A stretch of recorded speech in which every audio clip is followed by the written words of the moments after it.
선고 내용 두 가지 저주입니다. 첫째는 해산하는 것. 둘째는 뭐예요? 남편의 다스림을 받고 남편을 사모하면서. 왜 그래요? 돕는 배필로 남편을 세우라고 했는데 넘어뜨렸으니까 너는 남편의 지배를 받아야 돼. 그리고 사모하는 마음으로. 그래서 여자들이 이렇게 질투가 많은 거예요. 자, 그런데 여기서 진짜 중요한 저주는 뭐예요?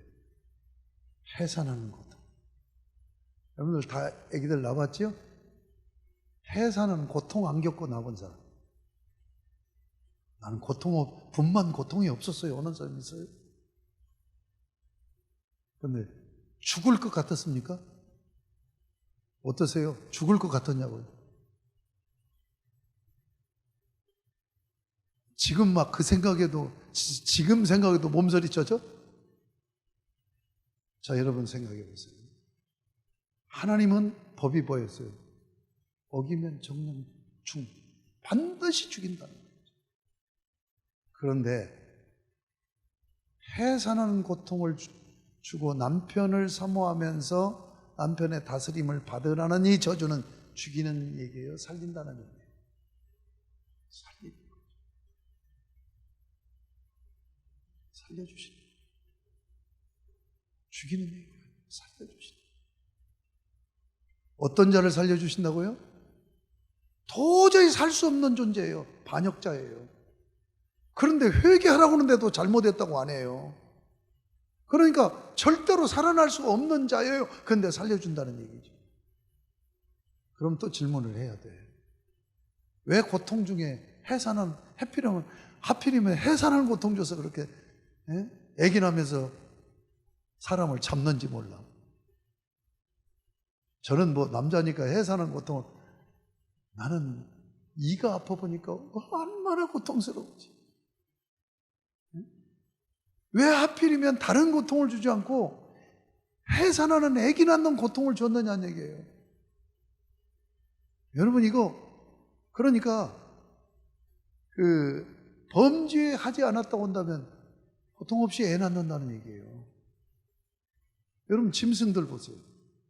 짐승들 새끼 낳을 때 엄마들이 애 낳는 것처럼 고통받는 줄 알아요? 고통 없이 낳아요. 새끼들 낳을 때. 안 그렇습니까? 개가 강아지 낳으면서 막 울부짖고 소리 지르고 뒤집어지고 그러면서 새끼 낳던가요? 안 그래요. 하나님이 저주해서 그래요. 여자분들이 아니고 남자인데도 저는 그냥 넘어갈 수 없어요. 왜 하필이면 해산하는 고통을 줬을까? 여러분, 이게 살려주신다는 결정적인 말씀이에요. 여러분, 인류가 사는 건 뭐예요? 해산을 통해서 생명이 계속 유지되면서 번성해 가는 거예요. 그러니까 해산한다는 얘기는 죽이지 않는다는 얘기예요. 너만 죽이는 게, 지금 아담과 하와는 인류를 대표하고 있는 거예요. 그러니까 해산을 통해서 인류를 번성시켜서 살게 한다는 얘기예요. 그러나 죄를 졌기 때문에 생명을 잉태하고 생명을 이루는 그 해산하는 그 자리에서 너 죽는 고통은 받아봐야 된다. 죽이지는 않고 죽는 고통만 겪게 하겠다는 거예요. 알아듣겠습니까? 여기 또 애기 낳을 사람 없어? 막 그냥 남편 욕하면서 애 낳을 일이 아니야. 하나님 감사합니다. 죽이지 않고 고통만 느끼게 하시고 애 낳을 수 있게 해주셔서 감사합니다. 이렇게 해야 돼요. 자, 여기서 또 알아야 되는 거, 여인에게 이렇게 죽인다고 말씀을 하셨는데 그 말씀대로 하지 않고 살리는 이유가 뭡니까? 그 근거가 3장 15절 때문에 그래요. 메시아를 약속했기 때문에 살 수 있는 거예요. 이 3장 15절에 여인의 후손이 약속이 안 돼 있으면 절대로 살 수가 없어요. 아시겠습니까? 그러면 하나님의 공의를 하나님이 거역하는, 하나님이 죄를 짓는 것이죠. 자, 17절에서 19절. 17절에서 19절은 아담에 대한 선고입니다. 아담이 어떤 저주를 받아요? 자, 17절 봅니다. 내 아내의 말을 듣고, 이게 뼈 아픈 얘기죠. 내 아내의 말을 듣고 내가 내게 먹지 말란 한 나무의 열매를 먹었은즉, 하나님의 법을 어기면서 아내의 말을 듣고 하나님의 법을 어겼어. 네가 내 말을 들어야지 아내의 말을 틀어서 내 말을 거역할 수 있느냐 하는 걸 상기시키는 거예요. 그러면서 땅은 너로 말미암아 저주를 받고, 아담이 언약의 장본이죠. 하나님과 언약을 맺은 대표란 말이에요. 그러니까 아담에게만 저주가 임하는 게 아니에요. 온 세상이 다 저주를 받으려. 이게 대표 원리입니다. 너는 평생에 수고하여 그 소산을 먹으리라. 땅이 내게 가시덤불과 엉겅퀴를 낼 것이라. 내가 먹을 것은 밭의 채소인즉 내가 흙으로 돌아갈 때까지 얼굴에 땀을 흘려야 먹을 것을 먹으리라. 자, 여러분, 하나님은 우리로 하여금 생존하게 하는 방식이 뭐냐? 환경 위에 올려놓은 거예요. 환경은 우리를 살 수 있게 하는 울타리입니다. 그런데 이 환경은 두 가지 환경이 있어요. 자연 환경과 문화 환경이 있습니다. 이 환경이 깨지면 내가 넘어져요. 그래서 우리는 자연을 보호해야 됩니다. 자연 환경을 지켜야 돼요. 하나님이 나를 생존하게 하려고 울타리 쳐준 거예요. 환경이란 말이에요. 여러분, 자연 보호해야 됩니다. 아시겠습니까? 쓰레기 분리수거 제대로 하고, 할 수 있으면 쓰레기 적게 내보내고, 자연에서 적게 해야 돼. 자연이 해소되면 애가 죽는다니까. 지금 황사 몰려오고 이런 모든 것들이 뭐예요? 자연 훼손에서 오는 거 아닙니까? 엘니뇨 현상, 이게 연기 많이 뿜어내고 자동차에서 매연 많이 나와가지고 미세먼지도 나오지만 온도가 높아가지고 지금 하나님께서 23.5도를 지구를 기울여 놓고 양쪽 남극과 북극에 물을 전부 얼음으로 가둬 놨는데 그 얼음이 다 녹아서 흘러내리니까 뭐예요? 수면이 올라가고. 그래서 머지않아서 일본이라는 섬들은 다 물에 잠겨버릴 것으로 그렇게 보지 않습니까? 자연환경, 이게 중요해요. 그 다음에 문화환경입니다. 여러분, 성경에 문화환경으로 저주받은 사람이 나옵니다. 누군 줄 압니까? 창세기 13장에 보면 조카 롯이에요. 아브라함의 조카 롯. 그는 자연환경을 보고 선택했어요. 뭐예요? 물이 넉넉하여서 에덴 동산과 같다라고 느끼면서 그걸 택해서 갔어요. 소돔과 고모라고. 그런데 거기에 문화 환경을 이렇게 얘기합니다. 그 당시 그 사람들은 악하였더라. 그러니까 악한 문화 환경인 거예요. 그 문화 환경을 모르고 갔기 때문에 결국은 멸망을 당하는 거예요. 환경이 얼마나 중요한지 아시겠죠? 그런데 결국은 우리가 이 환경이 어려워서 이 환경과 싸우는 것이 일생 삶이에요. 여러분, 인생의 성패는 뭘로 결정돼요? 환경을 극복하는 한계선을 뛰어넘느냐 못 오느냐로 결정이 돼버리는 거예요. 그렇잖아요? 이게 지금 범죄한. 그래서 남자는 이때부터 가족 부양에 책임을 지고, 노동은 신성했고 아름답고 행복했던 거예요. 그런데 땀을 흘리고 수고해야 가족 부양을 할 수 있는 그런 저주를 받은 거예요. 그 다음에 두 번째는 뭐예요? 너는 흙이니 흙으로 돌아갈 것이다. 우리가 2장 공부하면서 육신이 흙으로 만들어졌다는 입증을 했죠? 자, 몸을 이루는 원소와 흙에 있는 원소가 또 동일하다고 말씀드렸죠. 그리고 우리 인간은 흙으로 지어졌기 때문에 육신은 흙에서 나는 걸 먹고 살지요, 한 생을. 그렇죠? 그리고 결국은 흙으로 돌아가요. 자, 이 선고가 뭐냐? 육체적인 죽음의 선고입니다. 여기서 이제 죽음에 대한 정리를 해야 돼요. 죽음은 뭘까요? 두 가지로 얘기합니다. 하나는 소멸로 얘기하고 하나는 분리로 얘기합니다. 그런데 이단 종파 중에서도 소멸로 얘기하는 게 있고 타종교에서도 소멸로 얘기합니다. 그런데 이건 물리학적으로 맞지 않아요. 물리학의 기본은 연력학 제1법칙, 제2법칙인데 에너지의 총량은 동일하다는 얘기예요. 이 얘기는 무슨 얘기냐?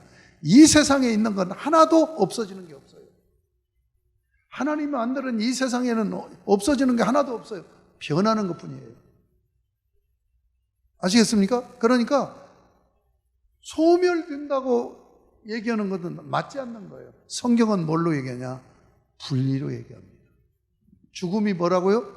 분리예요, 분리. 그러면 죽음을 3단계 죽음으로 얘기합니다. 첫째는 영적인 죽음.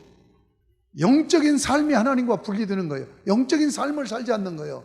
이 영적인 죽음을 맞이한 것이 하나님이 나타나셨을 때 아담이 나무 사이로 숨은 것이 영적인 죽음이에요. 요한계시록 2장에 보면 에베소 교회를 향하여서 주님이 뭐라고 책망하세요? 너희가 살았다는 이름은 가졌으나 실상은 죽은 자로다. 여러분 신앙생활 한다고 하면서 구원을 받았다고 하는데 기도도 안 해. 말씀도 보지 않고 경건생활 안 해.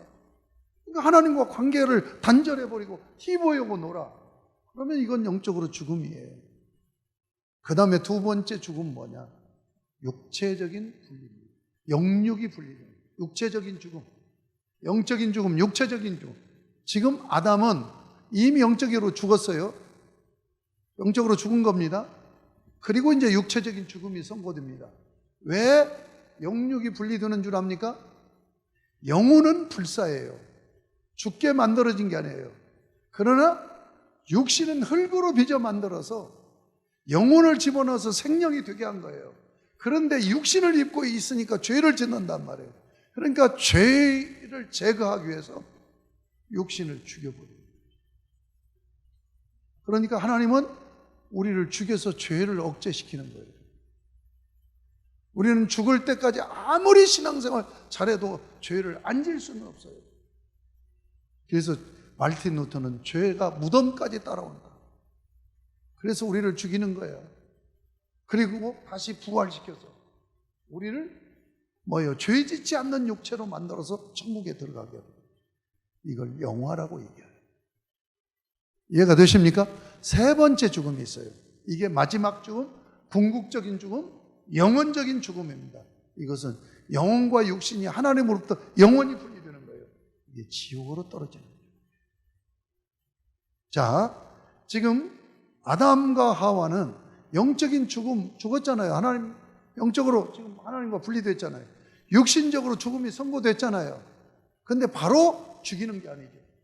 한 생을 살다가 죽이는 거죠.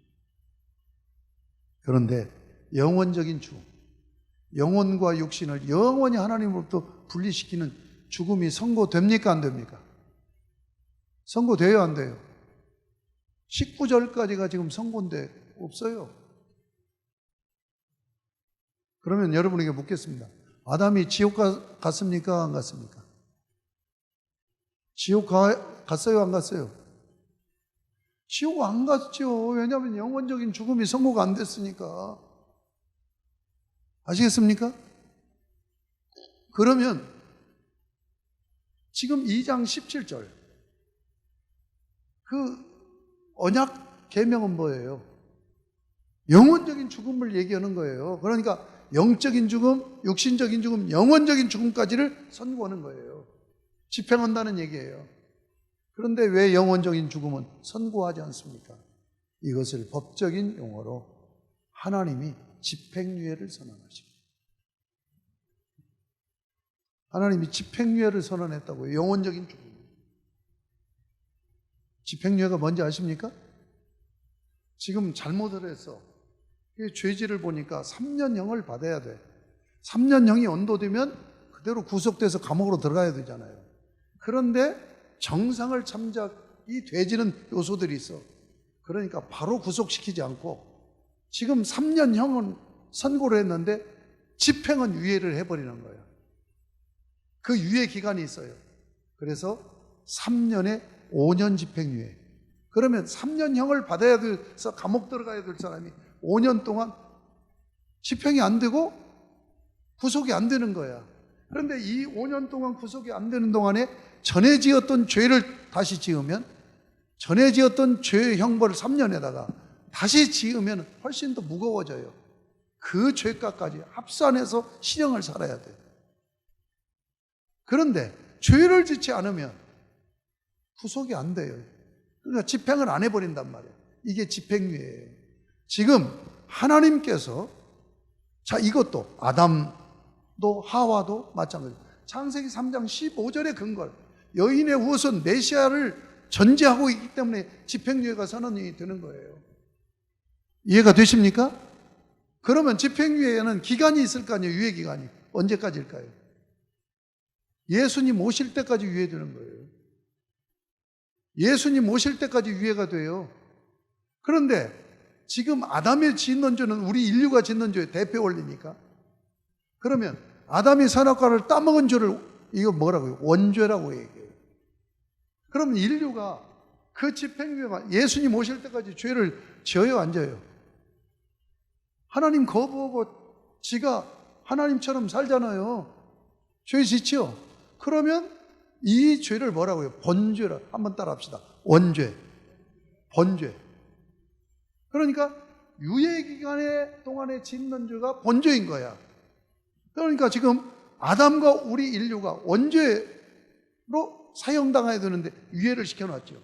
그런데 또 유예기간에 또 번죄를 지은 거야. 그러면 그것까지 합산이 되면 뭐예요? 살아날 길은 영영 없는 거예요. 사형당해야 되죠. 그런데 그 사형을 누구에게 시켜요? 나 대신 예수에게 시키는 거예요. 이해가 됩니까? 그래서 우리의 구원을 대속하신다는, 대신 죄값을 치러주신다. 집행유예를 받으셨어요. 집행유예를 선고하셨어요. 이해가 되십니까? 이제 빨리 넘어갑시다. 아이고, 시간이. 19절, 20절. 이제 선고가 다 끝났어요. 20절. 아담이 그 아내의 이름을 하와라 불렀으니 그는 모든 산자의 어미가 됨이니라. 여러분, 구약 성경에서 이름 짓는 건 신앙 고백이에요. 지금 이 선고, 집행유예 선고를 받아서 하와도 죽이지 않고 뭐예요? 해산의 고통만 받게 하신 거 살린다는 거예요. 아담이 신앙 고백입니다. 자기의 이름을 하와라 이름을 줘요. 그 의미가 뭐예요? 산자의 어미다.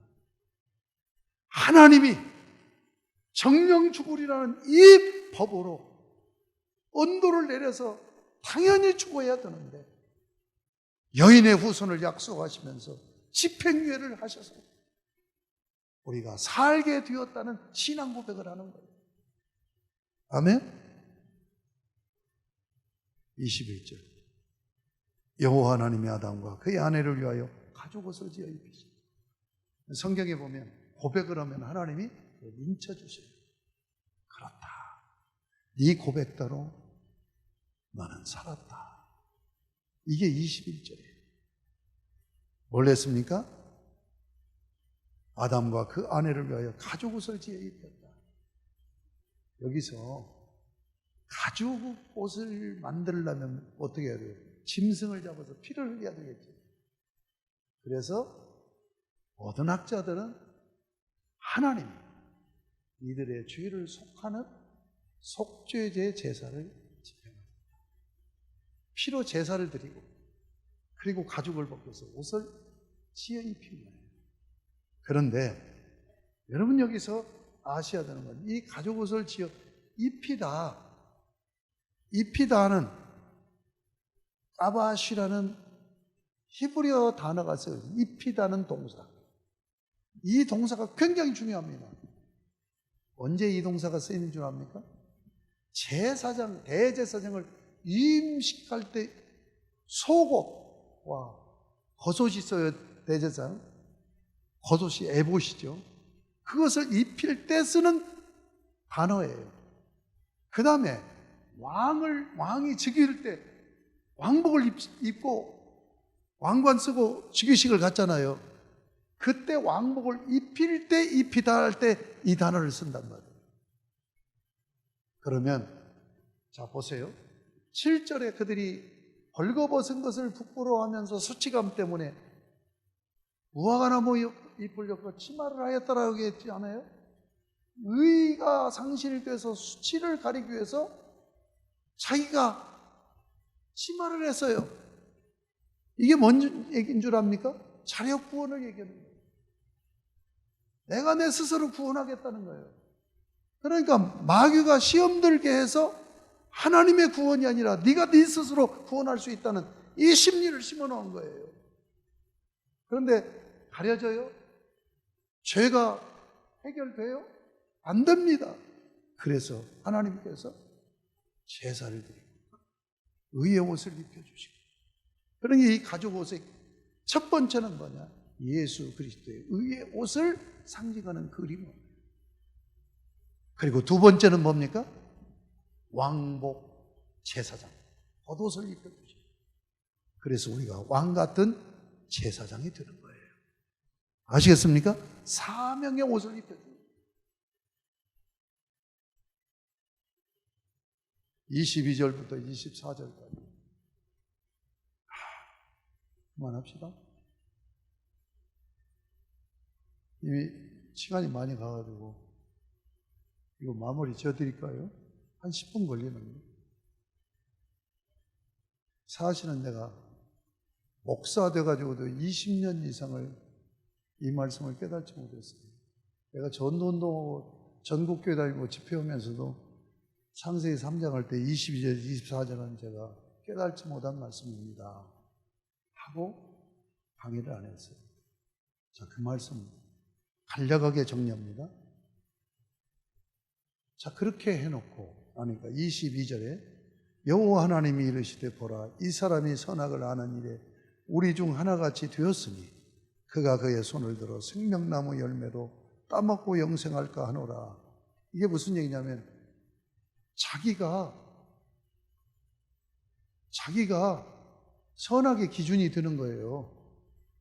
죄를 져서 그렇게 지금 죄를 지니까 하나님의 뜻을 따라야 선이고 악이다는 생각을 안 하는 거야.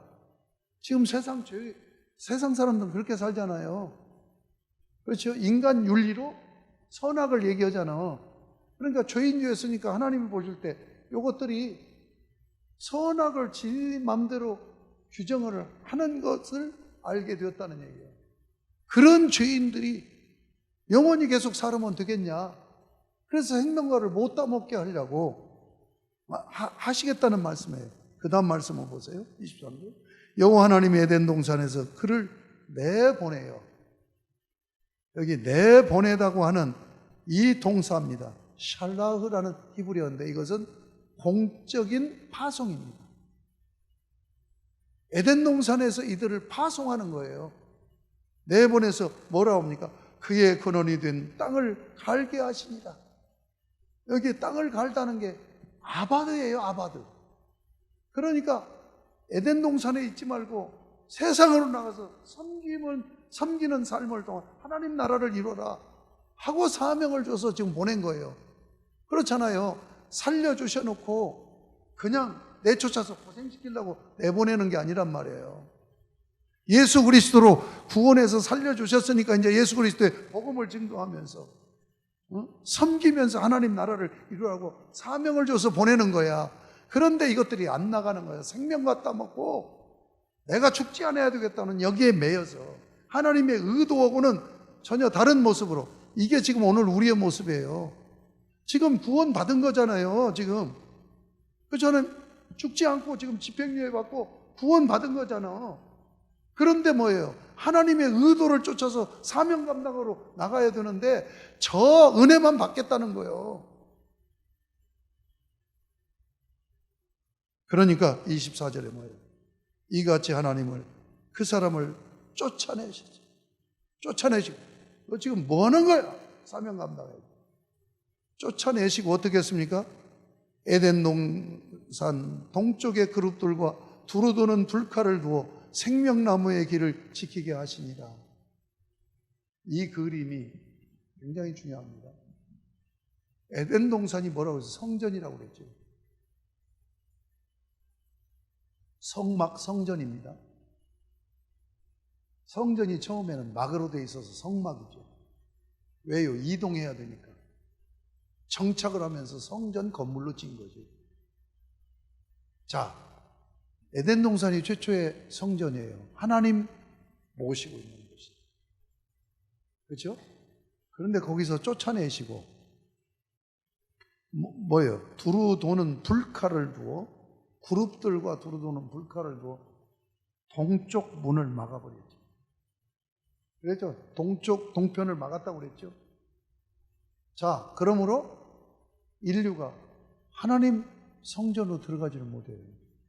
그래서 족장시대, 아브라함, 이제 창세기 12장부터 나오는 족장시대 때 하나님 앞에 예배드리고 제사드리는데 어떻게 해야 돼요? 성전에 못 들어가니까 단을 쌓는 거예요.